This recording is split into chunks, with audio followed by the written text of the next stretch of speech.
Hello and welcome. I'm truly glad you're here. Today we will step into a case from South Africa. A case as unsettling as it is absorbing. One that pulls you in with a quiet, persistent gravity. It is a story layered with unanswered disappearances, long-standing suspicions, shadowed transactions, and theories that still stir debate decades later. Before we begin, I want to thank you for returning to the channel. And if you haven't seen the previous episode, I've left a link below. Please consider subscribing and leaving a like. It genuinely helps this investigation-style series grow. Now let's begin. In 1988, in the town of Randburg, a suburban area near Johannesburg, lived a fair-haired girl named Tracy Lee Scott Crossley. Tracy was 14, a quiet and thoughtful 8th grade student. Her father, Paul, worked as a manager at a brewing company, while her mother, Marin, was involved in metal procurement. At the time our story starts, their marriage had already ended, and Marin was preparing for a new chapter in her life. Despite the difficult restructuring of their family, Paul and Marin loved their 3 children deeply. Tracy had 2 older brothers, Sean and Mark, and she herself was a bright, blue-eyed girl whose appearance, sadly, would later become an important detail in the case. Years before Tracy was born, the family had welcomed another son, Hayden. He passed away at only a few months old, and that loss left a mark that never fully faded. Life had already taught this family what it meant to grieve. On August 1st, 1988, Tracy wasn't feeling well. She had a mild cold, and not long before that she had undergone medical tests because of possible neurological episodes. Marin suggested taking her along to work so she wouldn't be alone at home, but Tracy preferred to rest and decided she might walk to the shopping centre later in the day if she felt better. She asked her brother to accompany her, but he had his own plans and couldn't go. So Tracy went to the mall alone. What happened next must be reconstructed from fragments, from timing, from objects left behind, from small details that suddenly became significant. It appears that after visiting the mall, Tracy likely returned home to drop off her purchases and then headed out again. Her mother later testified that when she returned at around 2:30 p.m, the front door was locked, Tracy's belongings were inside, and the items she had bought were neatly placed where Tracy would have left them. But the girl herself was gone. And something else was missing. Her pink blanket, the one she usually kept on her bed. Marin reported her missing immediately. Flyers were printed. Searches began. Paul offered a reward for any information that could bring his daughter home. But instead of clarity, the family received torment. They began getting phone calls, cruel, taunting, senseless. They even considered installing a tap on their home line, but they couldn't afford the device, and the police redirected their limited resources to other parts of the search. Then a lead emerged. A witness said they had seen Tracy getting into a Volkswagen Beetle near the mall. It could have been someone giving her a lift without harmful intent, or it could have been the moment the trail shifted into darkness. Tracy was known to be careful. Once, she argued with her friends because they wanted to go to a nightclub, and she believed it wasn't safe.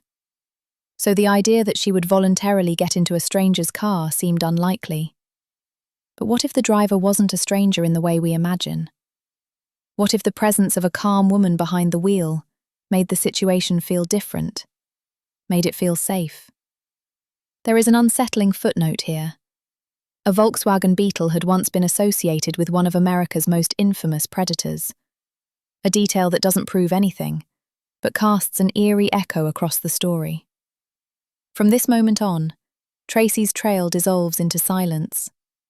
According to witness accounts, the vehicle seen near Tracy was occupied by 2 people, a man and a blonde woman. That car was never located, and Tracy's trail ended there, dissolving into silence. Later that same year, just 3 days before Christmas, another young girl disappeared. 12-year-old Fiona Harvey left her home to buy milk at a nearby shop. It was a simple errand, 2 streets away, no more than a 20-minute walk. But Fiona never came back. This time, however, there were witnesses. In Pietermaritzburg, a city nearly 6 hours from where Tracy vanished, people reported seeing a white Ford Bantam pickup with the logo of a construction company. Fiona had been spotted speaking to the driver. What was said? Why did she approach the vehicle? No one knows. Fiona was never found. Not long after that, another incident was reported in the same city. A man wearing construction trousers and a red cap allegedly tried to persuade a girl named Estelle to approach a similar white pickup while she waited at a bus stop. She refused, and that refusal may have saved her life. As summer returned, on June 7, 1989, 12-year-old Joan Horn from Pretoria was walking home from a shop with 2 friends. A woman in a white pickup called out to Joan, asking if she could show her the way to a nearby location. She smiled, spoke kindly, and offered Joan the equivalent of about $10 today. To her friends, the request felt strange. But Joan wanted to earn a little money, and the woman seemed gentle and calm. Joan told her friends to inform her sister that she would be back soon. She was never seen again. As before, witnesses provided a description of the woman and her vehicle the very same day. But no new leads emerged. The pattern, if it was a pattern, remained invisible, yet unmistakably present. In July 1989, 16-year-old Janet DePort was taken in Durban, 7 hours from the previous disappearance. Janet was found, but she was in a fragile psychological state. Her memory was fractured. She could recall walking toward a shopping centre, and she remembered a fair-haired woman approaching her. Everything after that was lost behind a haze that professionals later explained as a common reaction to extreme stress and heavy sedatives. On September 22, 1989, 2 more girls disappeared. 11-year-old Alette Bauer and 12-year-old Anna-Marie Vappenaar. They lived in Kempton Park, a suburb of Johannesburg. On the day they vanished, they had been playing at Alette's house and decided to go swimming.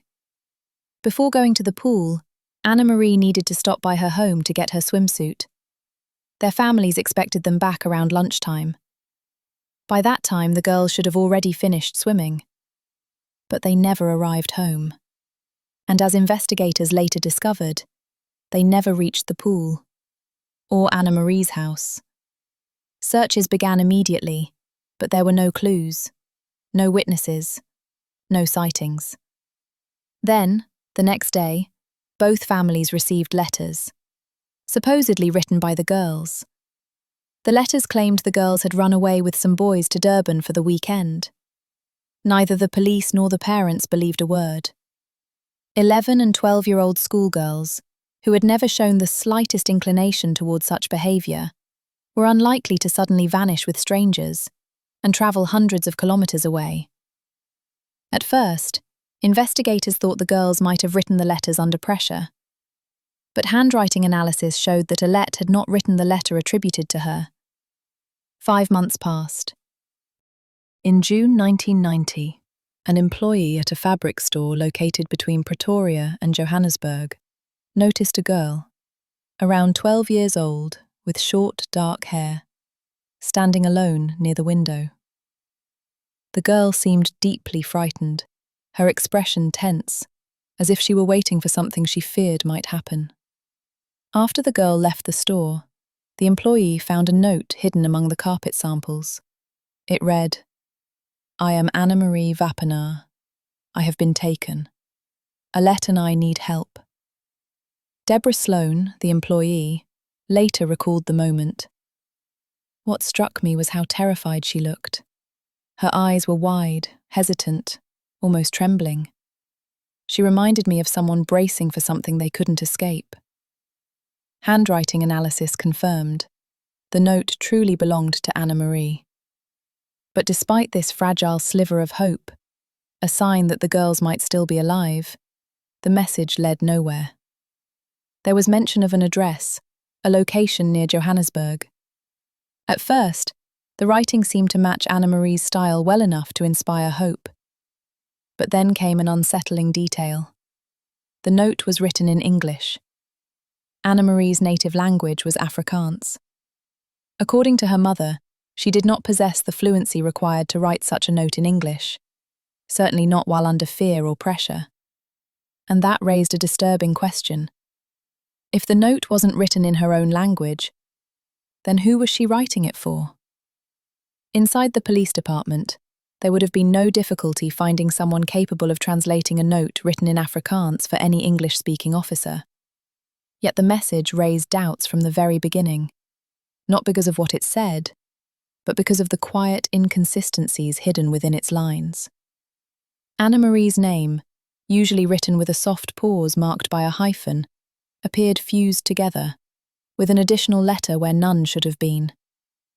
The name Alette, too, carried an unfamiliar distortion.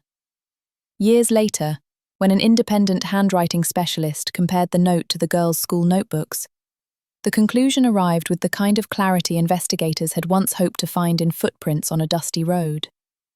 The writing belonged to someone else. The pressure of the strokes, the length of each curve, the way the pen travelled across the page, none of it aligned with the girl who had vanished months earlier.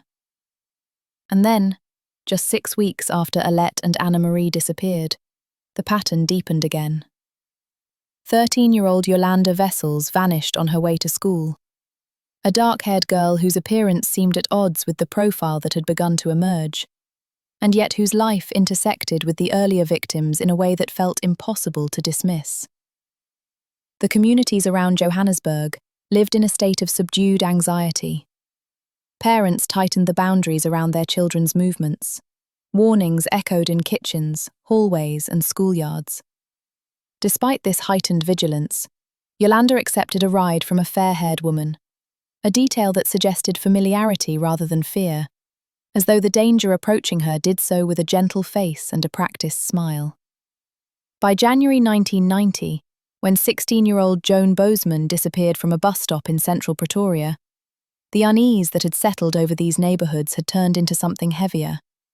A quiet recognition that whatever was unfolding was no longer an accident of coincidence.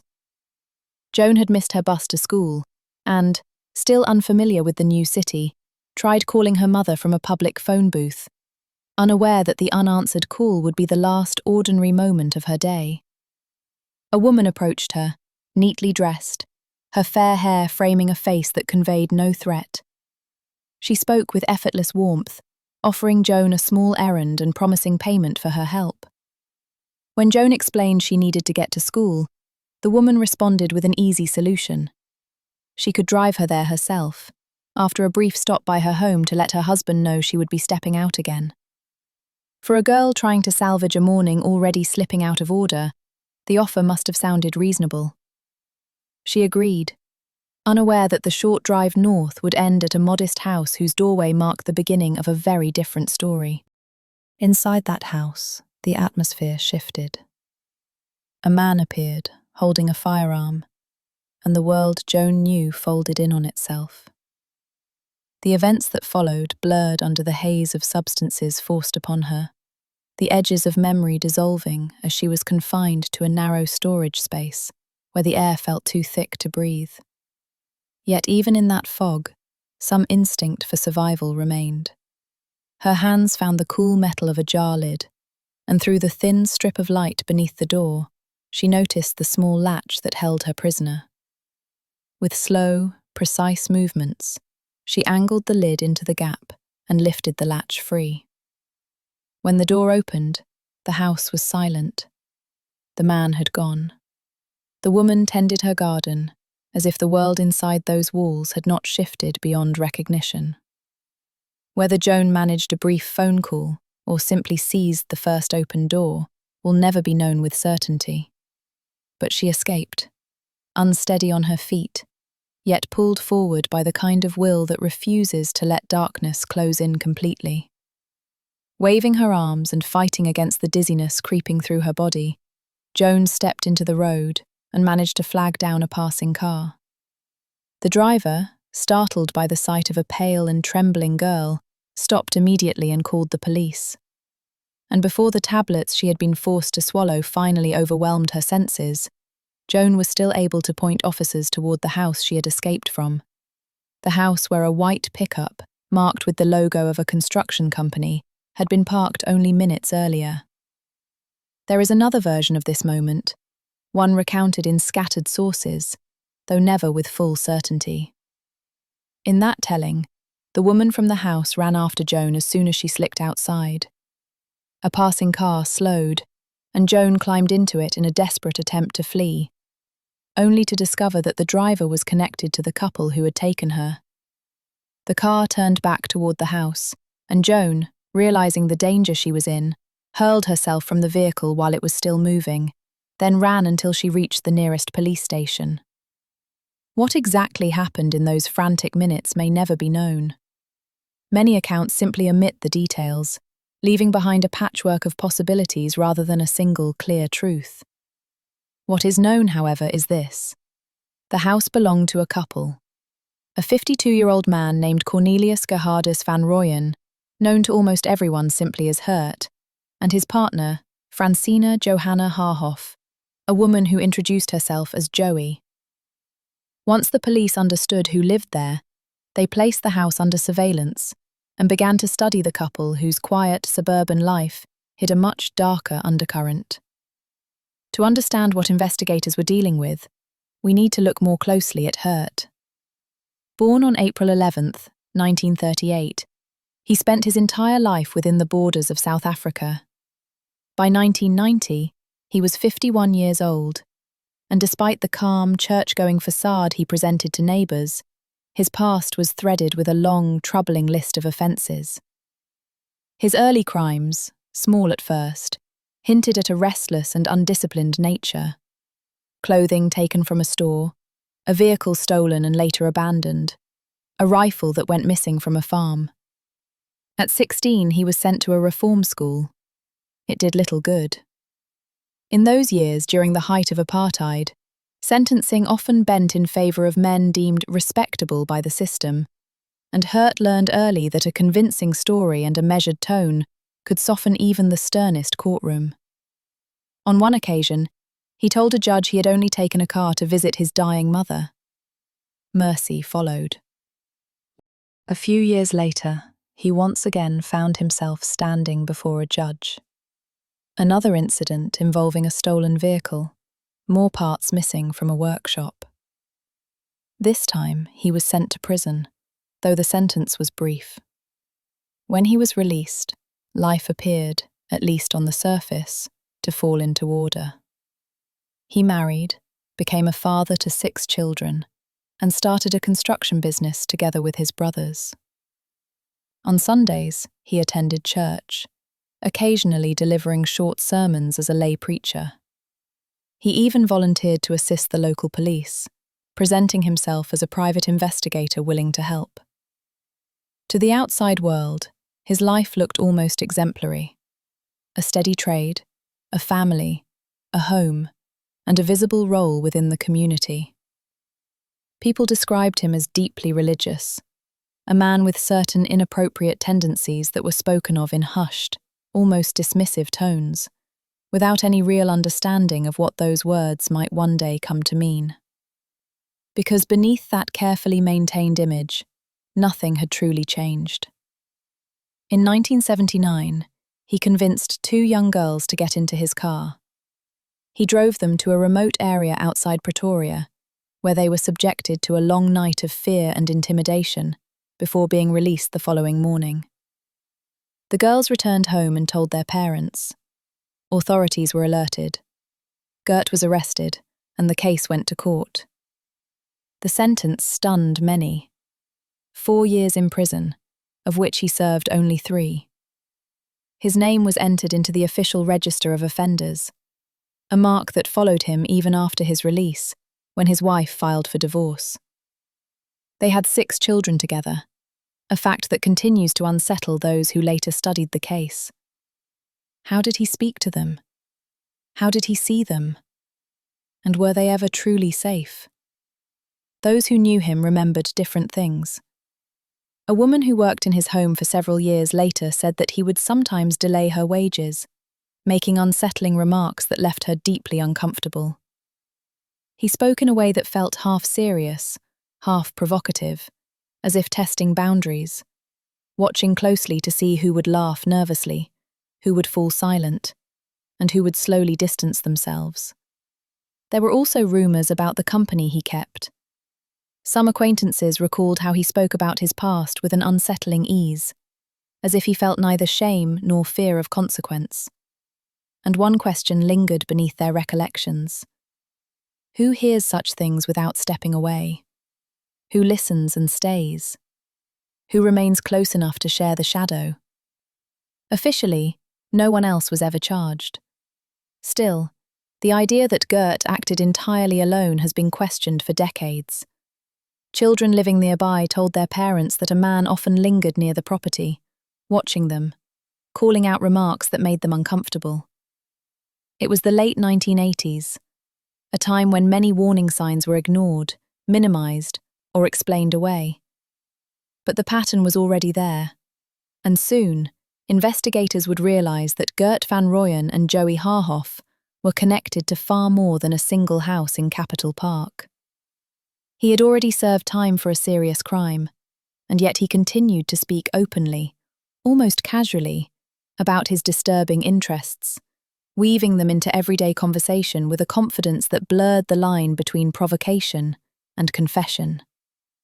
Even with all these warning signs, he remained free. A psychiatrist who evaluated him after his last arrest described Gert as a pathological liar with pronounced psychopathic traits. A man whose charm operated like a thin lacquer over something hollow and predatory. By the late 1980s, the construction company he ran with his brothers was no longer as successful as it once had been. Contracts dwindled, the business brought in little profit, and yet, Gert continued driving his white pickup to meetings and errands, maintaining a lifestyle that seemed inexplicably supported by a steady flow of cash. Visitors recalled how money often lay openly on the table, displayed as if it were part of the decor, while Gert entertained them with stories of his secret adventures, delivered with a tone that hovered between boast and confession. It created an atmosphere that left people uneasy, though few ever challenged him directly. By the mid-1980s, a new figure had entered his life. Francina Johanna Joey Haarhoff. Her life before Gert had been unremarkable in the best sense of the word. A stable childhood, a home without chaos, a good education, and a profession that varied between bookkeeping and law, depending on the source. For a woman of her time, her independence was notable. She had been widowed before meeting Gert. She had 3 sons and a daughter from that first marriage. Those who knew her described her as striking, attractive, lively, confident, fully aware of her own worth. And in South Africa of that era, appearances mattered. A woman alone often found bureaucratic hurdles blocking even simple processes like opening a bank account. To many, remarrying quickly was not just socially expected but practically necessary. Her friends and relatives could not understand how a woman like Joey, educated, polished, and socially poised, could choose a man so much older, so visibly unsettling, burdened by a criminal record and a reputation that never fully faded.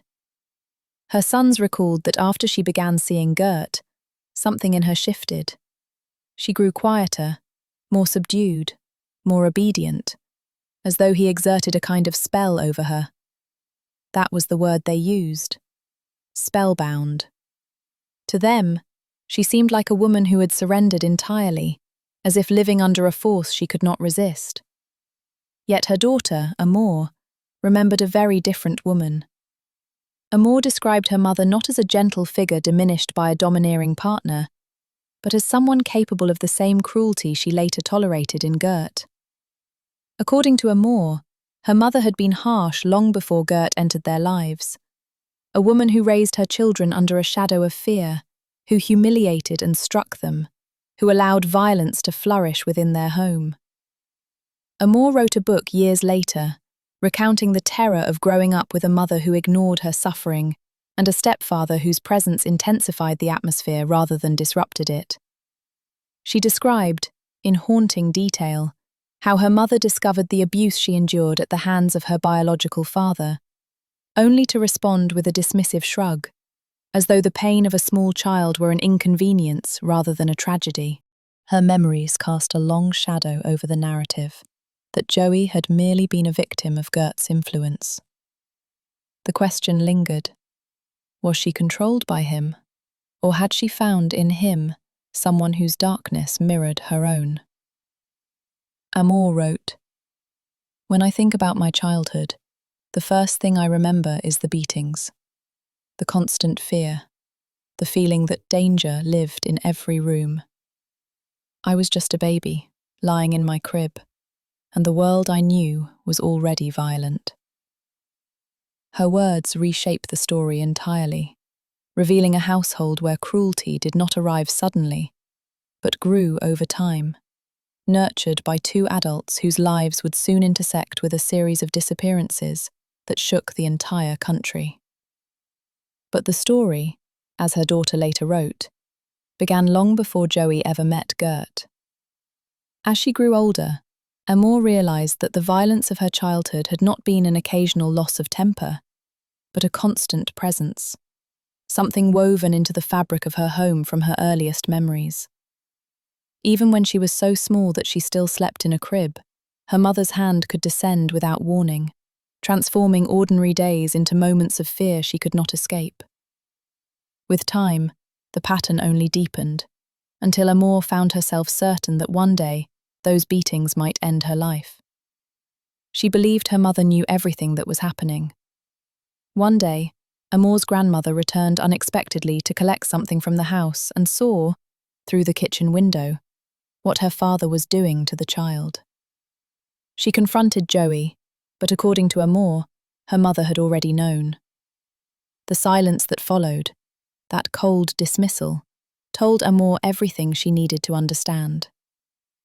It is in this context that the partnership between Joey and Gert begins to take on a different shape. Rather than a gentle woman trapped under the influence of a dangerous man, it becomes easier to imagine two deeply damaged people who simply recognized each other. Together they moved into a house in Pretoria, a place neighbors would later describe as a small fortress. The property was enclosed by high walls. The gate had no pedestrian entrance and had to be opened and closed by hand, always by Gert himself.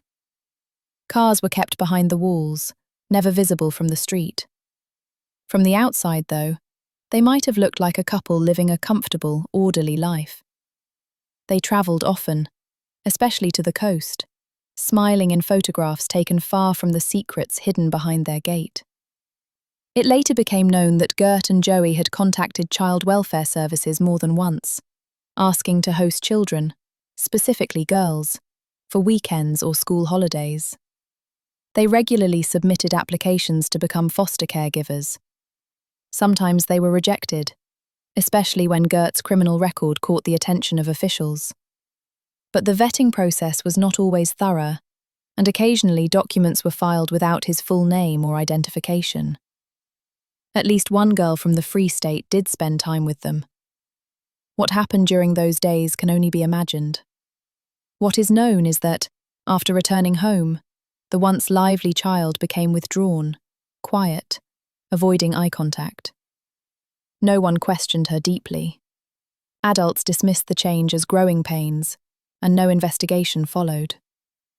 At the same time, girls began disappearing from public spaces. According to investigators, Joey often acted as the lure, a friendly woman who seemed safe, someone who approached girls with a warm smile, a light conversation, a compliment or a harmless question, before suggesting a brief stop at her home for some errand she claimed she needed to complete. Most of the victims were between 11 and 13, often fair-haired, chosen in places crowded enough for movement to blend into the noise. In some instances, she is believed to have worn a light-coloured wig to obscure her appearance. She wandered through busy shopping centres where anonymity was easy, and approached girls one at a time. Her proposals sounded innocent: an opportunity to earn pocket money, a chance to help with a small task, sometimes even the promise of being photographed for a modelling opportunity. The next step was always the same: a short detour to her house, just a moment, nothing more. And the girl, reassured by Joey's calm demeanour, stepped into the white pickup, almost certainly marked with the logo of the Van Rooyen construction company. The names mentioned earlier represent only the victims whose cases left behind enough traces for police to connect them. Many believe there were others. And in a country shaped by the political and racial tensions of the late apartheid era, it is impossible to ignore the likelihood that disappearances of children of colour were not documented, investigated, or publicised with the same urgency. Newspaper announcements, printed milk carton photographs, and coordinated searches were largely reserved for white children, leaving a much larger, unseen devastation uncounted. Let us return now to the day Joan escaped. When Joey realised the girl had found her way out, her composure broke. She called her sister, her voice trembling, and said words that witnesses would later repeat with a kind of stunned clarity. "I've done something they will execute me for. I need to reach Gert." When Gert returned and understood what had happened, he appeared to grasp instantly how little time they had left. The couple attempted to destroy or conceal whatever evidence they could, then fled the house. Later, investigators would piece together their movements from phone records, witness accounts, and scattered sightings. Their first stop was at the home of Gert's former wife, Alette. When Gert and Joey finally spoke to Gert's former wife, they offered a version of events that mixed fragments of truth with the frantic tone of people who understood they were running out of time. They admitted they had taken a girl, claimed she had escaped, and insisted the police were now pursuing them. Then they left again, heading toward Durban, the coastal city where they had holidayed many times before, a place they perhaps believed could offer anonymity, or at least a brief moment to think. From Pretoria to Durban, the journey takes roughly 7 hours. Somewhere along the route, near a small town called Hilton, a traffic officer stopped them for speeding. It was a different province, and word of the search for the couple had not yet reached local police. The officer wrote out a routine fine, handed it over calmly, and watched them drive away. The incident would later become one of those haunting what-if moments, a brief window in which everything could have changed.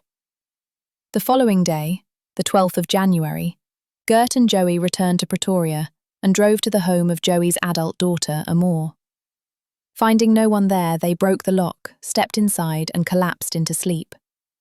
When Amor and her husband returned, they saw the damaged door, rushed inside, and found the couple lying in their bed. According to Amor, her mother confessed that they had taken a girl but claimed it had been done for ransom, insisting the child was the daughter of a police officer. When Amor exclaimed that the only possible solution was to surrender, Joey replied with a flat certainty: surrender meant death. The pair left again, circling back to Gert's former wife, and by Saturday they were once more on the road to the sea. They checked into a small guest house near Durban, where Joey told the owner she had reached a breaking point, that a doctor had warned she was close to a collapse. Her behaviour was unstable. She had panic attacks, sudden bursts of distress, moments in which her composure fractured entirely. And then, the next morning, they abruptly departed, without paying. At some point they saw news broadcasts about Joan's escape. The realisation hit them with full force. Whatever chance they had was slipping away. Meanwhile, police officers were stationed around Gert's house in Pretoria, gathering information from relatives and waiting in the hope that the couple might return alive. On Monday, January 15th, officers spotted the familiar white pickup moving through the streets of Pretoria. Gert saw them too. A short pursuit followed before the truck came to a halt. Some said the police shot out a tyre. others that Gert braked sharply. In either case, the vehicle stopped. According to one officer, as they moved in, Joey lifted her hands, a gesture that looked like surrender. But Gert had already drawn 2 pistols. With one, he fired at Joey. With the other, he turned the weapon on himself. When police reached the truck, the doors were locked, and both bodies lay motionless inside. It later emerged that on the 11th of January, the very day Joan escaped, Gert and Joey had drafted wills and handwritten farewell letters to their families. Perhaps they had already decided they would not allow themselves to be taken alive. Or perhaps only one of them had. Joey may have changed her mind in those final seconds, but Gert left no room for that possibility. After their deaths, investigators searched the house thoroughly. The attic, the crawl spaces, the garden, the garage, hoping to find answers and perhaps even remains.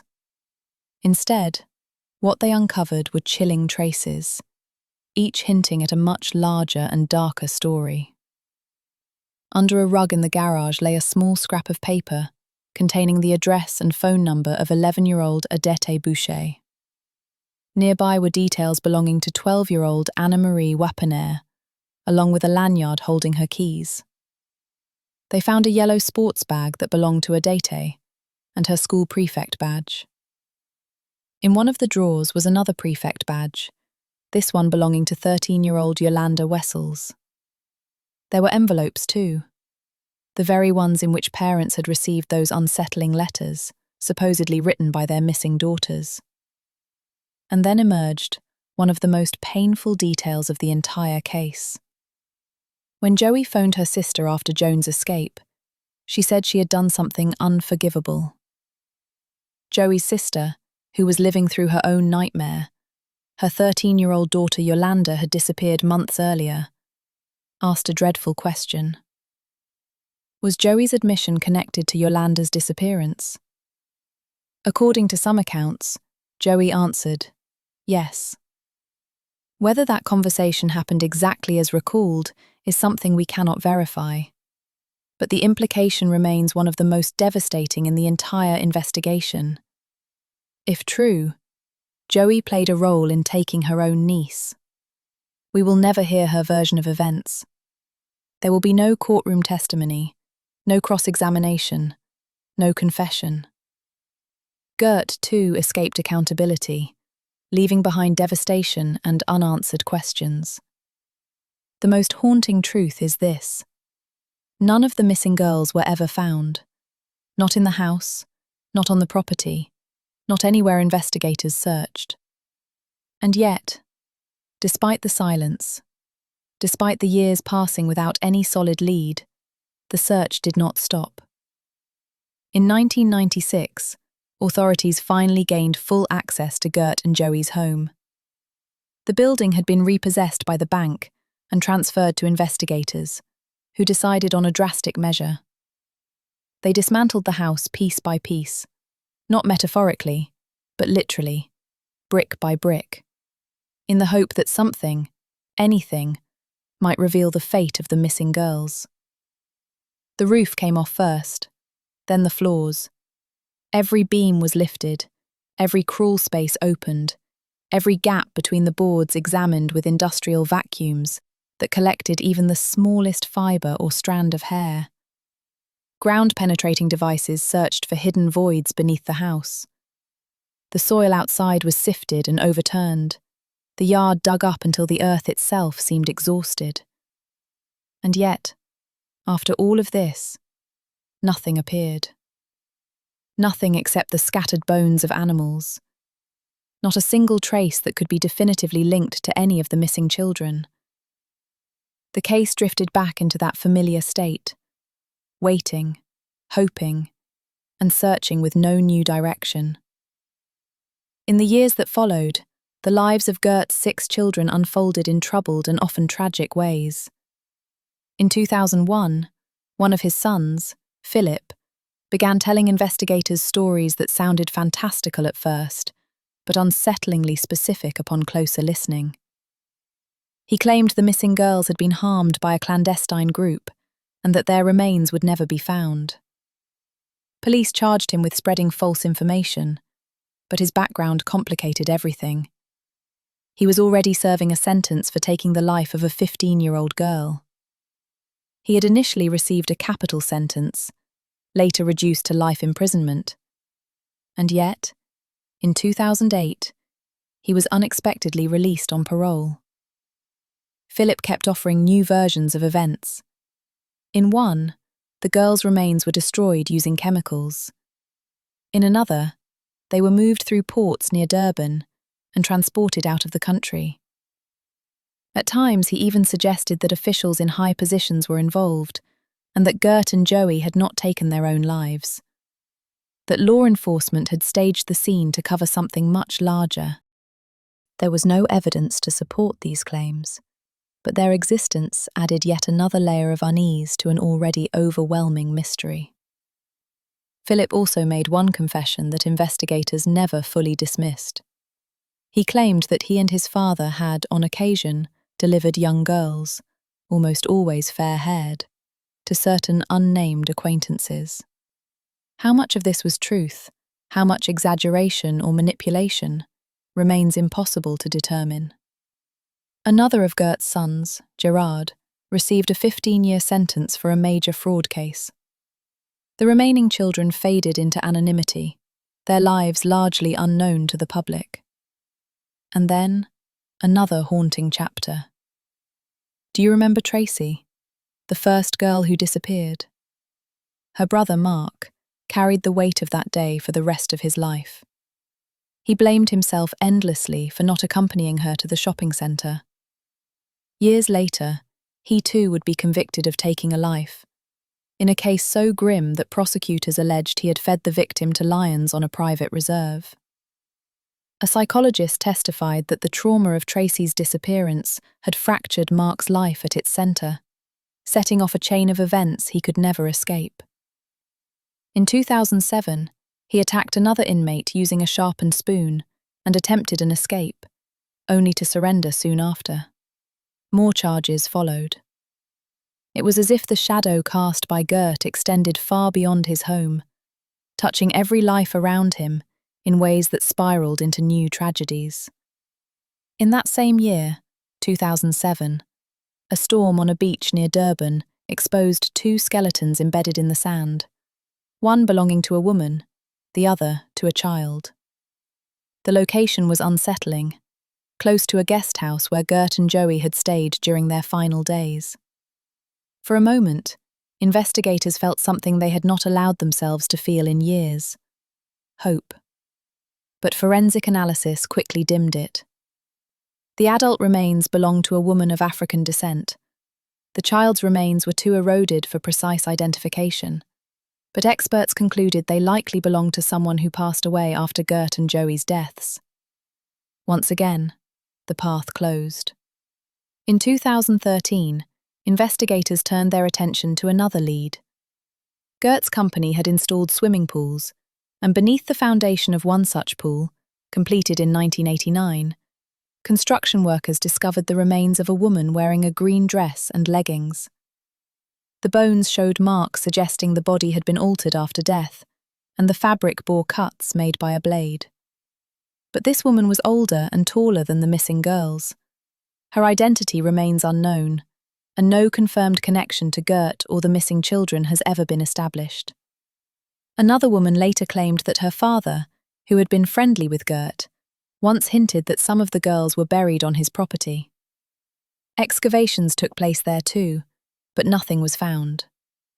There was also a persistent alternative theory, one that emerged from scattered testimonies and whispered conversations, that the girls had not been harmed immediately, but transported and sold, possibly across provincial borders or even internationally. This theory resurfaced because of a detail offered by the traffic officer who had stopped Gert in Hilton. He remembered briefly glimpsing the back seat of the white pickup. Under a grey and pink blanket, he thought he saw two young girls. He also believed they seemed unusually still, as if dazed. It is impossible to know whether his memory reflects the truth or whether time shaped it into something else. People asked why he had not looked closer, why he had not asked questions, why he had not checked the back seat more thoroughly. He had no real answer. Perhaps none of us would. At the time, the officer assumed the children under the blanket were simply asleep, worn out by the long drive and nothing more. Only later, when the story of Gert and Joey reached national headlines, did a wave of dread rise in him. He understood, perhaps too late, what he might have witnessed. Inside Gert's home, investigators did indeed find a blanket that resembled the one the officer described, a muted pink and grey throw. They attempted to extract anything that could lead to a breakthrough, but the only fibres recovered were animal hair. Nothing conclusive. Another unsettling episode surfaced during the investigation. A hitchhiker came forward claiming he had once shared a ride with two men and a young girl who appeared frightened. According to him, the girl discreetly passed him a small note. On it were a name, Adet B., the phone number of an investigator, and a vehicle registration. The handwriting analysis, however, showed no match. Whether it was a coincidence, a misguided prank, or something altogether different, remains impossible to establish. There were other reports as well, fragments of stories that brought more haze than clarity. A businessman insisted he had seen 3 girls on a market in Zambia and believed they were Fiona, Adet, and Anna Marie. Police later confirmed the children he had seen were local girls. Still, these claims kept the possibility alive that some of the missing might have been transported across borders. What pushed this theory further was Gert's travel pattern.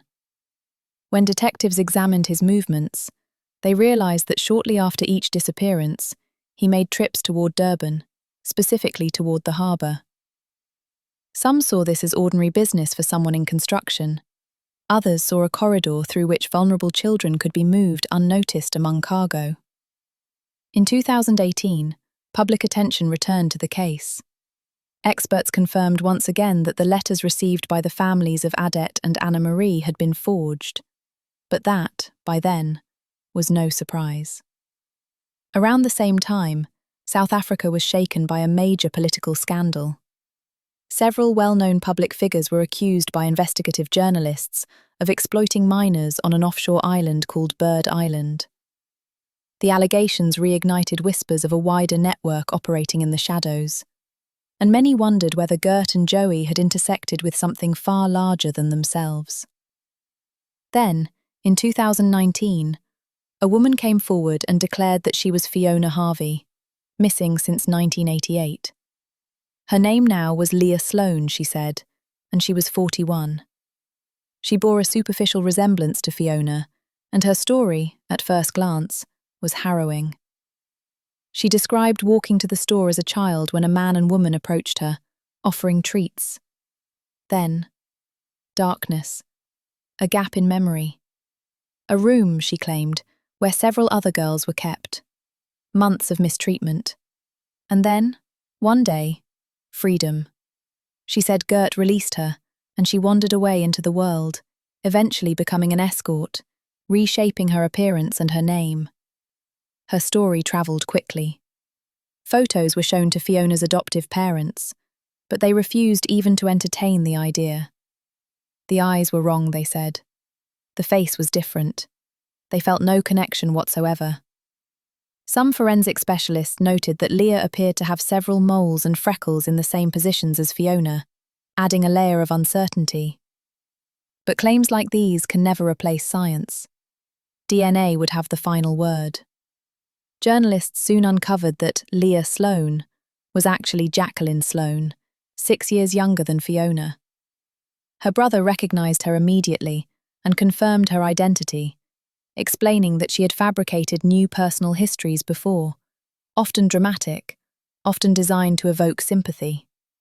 DNA testing confirmed without doubt she was not Fiona Harvey.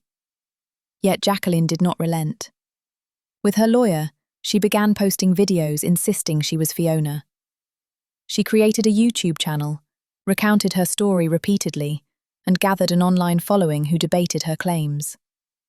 More troubling events followed. In 2022, one of Joey's sons was sentenced to 13 years for an assault on a 12-year-old girl, a chilling echo of the violence associated with the household he grew up in. It only deepened public belief that something profoundly corrupt had taken root in that environment. To this day, discussions about the case persist across forums, documentaries, and books. After decades, two main theories continue to divide investigators, journalists, and the public. The first theory suggests that Gert and Joey acted alone, that they abducted girls, fulfilled their darkest impulses, and then disposed of the bodies so expertly that nothing remained to be found. The second theory paints a broader, more ominous picture, that the pair were only a link in a larger network involved in the trafficking of children, moving victims far beyond South Africa's borders. Neither theory has ever been proven, yet both carry shadows of truth. The evidence is circumstantial, but persistent. Their house was dismantled literally brick by brick, every floorboard lifted, every cavity scanned, every inch vacuumed and sifted for microscopic clues. Yet no human remains were found. Not a single fragment that could definitively tie the property to the missing girls. Gert's repeated trips to the harbour aligned suspiciously with the dates of disappearances. But correlation, investigators reminded themselves, is not the same as proof. He was a contractor. Perhaps a shipment needed collecting. Perhaps materials had arrived. Perhaps nothing more. South Africa in the late 1980s was a nation on edge. The system of enforced racial segregation, apartheid, was beginning to fracture, and the country felt the undertow of change.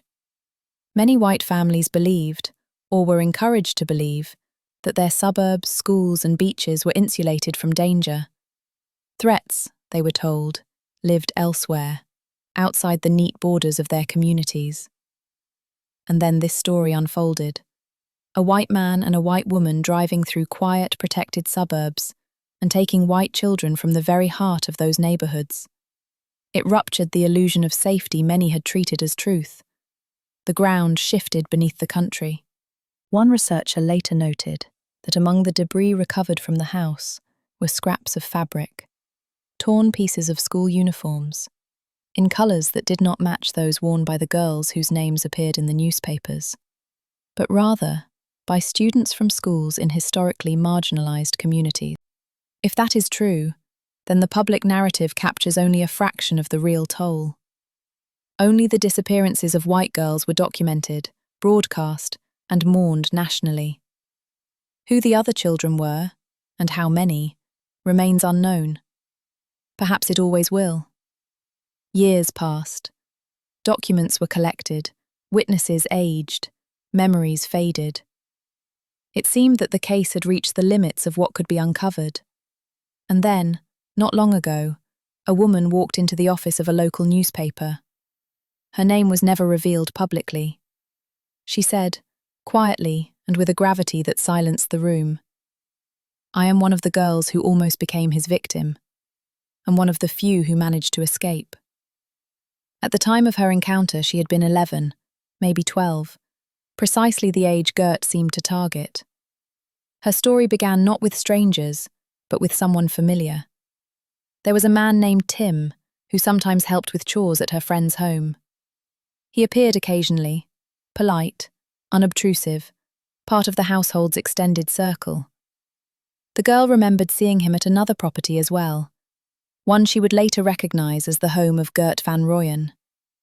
One evening, as she prepared to walk home alone, Tim offered her a ride. She hesitated. Her parents had taught her to be careful, to trust her instincts, to stay close to safe adults. But Tim wasn't a stranger. He worked for people they knew. He was part of the background of her childhood, a familiar presence. Eventually she agreed and got into the car. For the first few minutes, everything seemed ordinary. But then she realised something was wrong. The road they were taking did not lead to her home. Landmarks she knew by heart were missing from the windows. The route felt unfamiliar, the turns too sharp, the silence too long. And in that moment she understood. This was not a ride home at all. Tim suggested stopping by his place for a moment, and then said he would drive her home afterward. It was the very same phrase Joey had repeated to dozens of girls before her. "We just need to stop by my place first." The house they arrived at turned out to be Gert's house. At the time, she had no idea that the smell of damp concrete, the staircase, the layout of the rooms would resurface years later, the moment she saw a photograph of that house in an article about Gert van Rooyen. Tim led the girl upstairs and locked her in a room. Through the door, she heard voices. A man, referred to as Uncle Gert, asked, "Who is this girl? Who knows she's here? How long is she staying?" From outside, she could hear a tense argument, as if the adults were unable to decide who had control over the child. When Tim returned, the girl spoke first, trusting her instincts. She suggested going to a hotel instead, so there would be no conflict with this Uncle Gert. To her surprise, Tim agreed. She even named a specific hotel, one she knew stood directly across from her own home. In the car, Tim fastened her seatbelt and held it down firmly with his hand to prevent her from escaping. At the hotel, he tried to order alcohol for both of them, but the staff refused. She was clearly underage. That was when the girl came up with a plan. She told him to go down to the bar, order drinks there, and say they were for him. "Bring them back to the room, and we'll drink together," she said. Tim was pleased and left immediately. The moment the door closed behind him, the girl ran. She burst out of the hotel and sprinted down the street. Suddenly, a familiar car sped past her parents' car, returning from hours of desperate searching. They had been looking for her for 3 hours.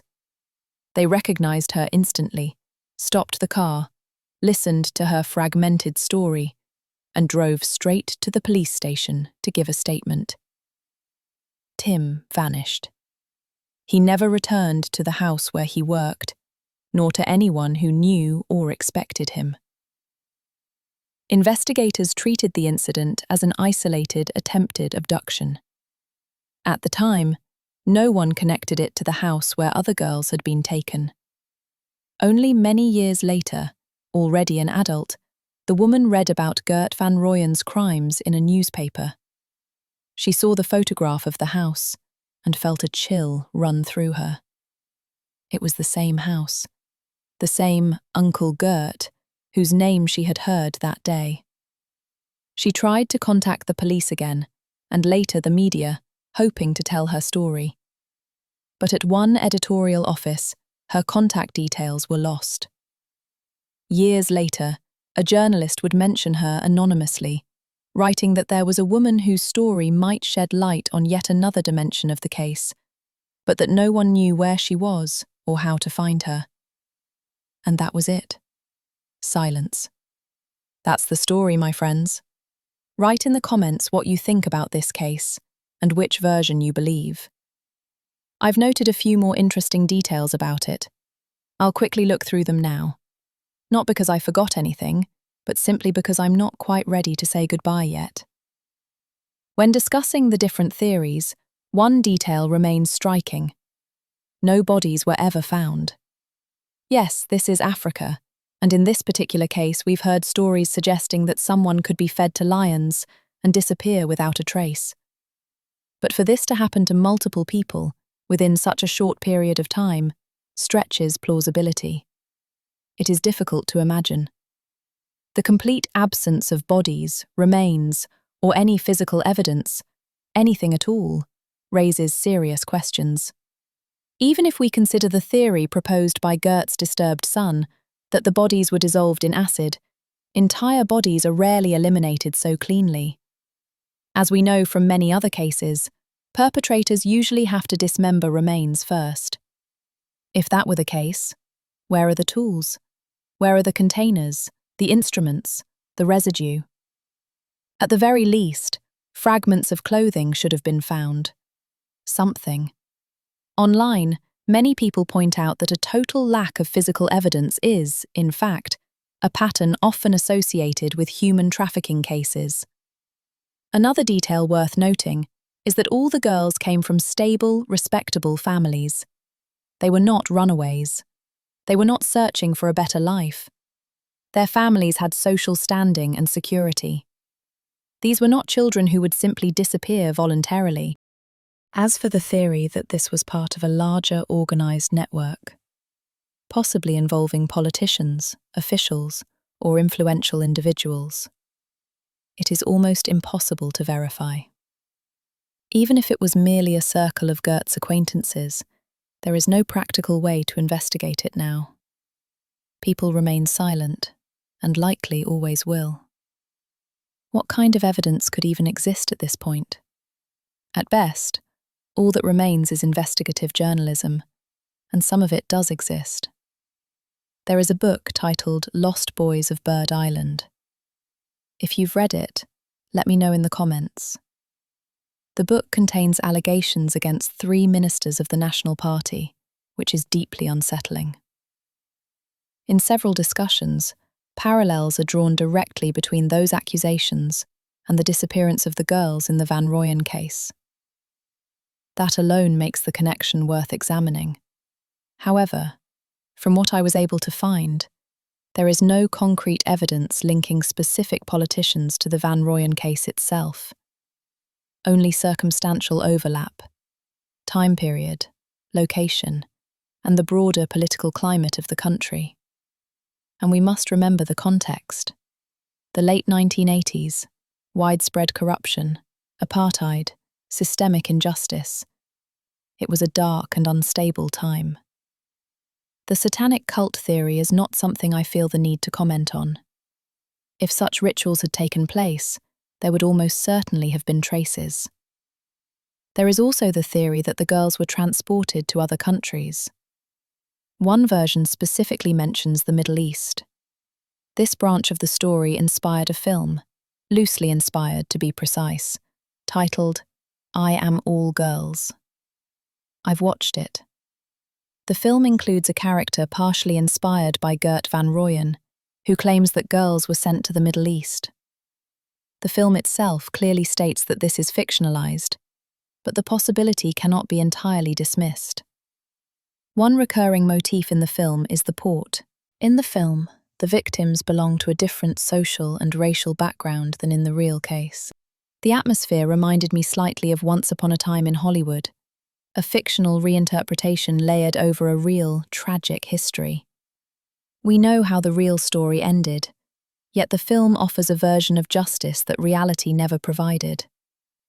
Another question remains.